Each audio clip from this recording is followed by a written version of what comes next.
This was me a few years ago. And now? See, getting jacked didn't just change my appearance. It changed my mindset, my confidence, my prayer life, my identity as a man.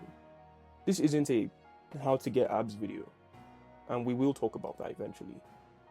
But for now, I want us to focus on what happens when a Christian man takes his physical body seriously, not for vanity, but as a weapon in spiritual warfare.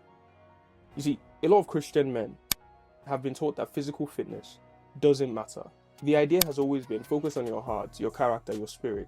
And yes, that's true. God does look at the heart. But here's the problem. Many men are hiding behind spiritual language while living in physical defeat. Soft bodies, weak wills, no fire in prayer, no follow through. We've confused passivity for humility.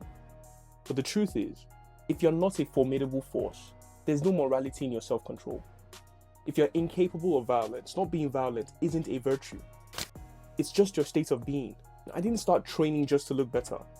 I was tired of being passive, tired of inconsistency, tired of talking about purpose, but lacking the habits to walk in it. It's the little things, like waking up early, pushing weight, controlling my diet. It all started building something deeper.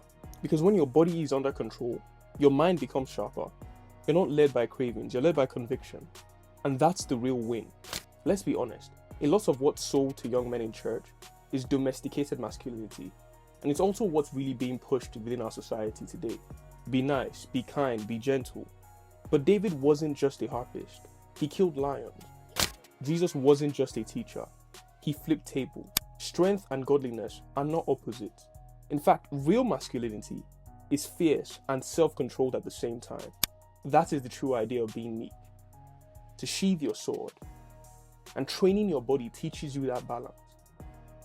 In a culture where young men are being told to chase money, status, or women, we need a new standard. One where Christian men build bodies that obey, minds that focus, and hearts that burn for God. That has to be the central idea. It's not just about praying loud in tongues, but leading in the family, it's leading in business, it's leading in church, it's leading in the gym. And we can't do that if we're physically weak and mentally lazy.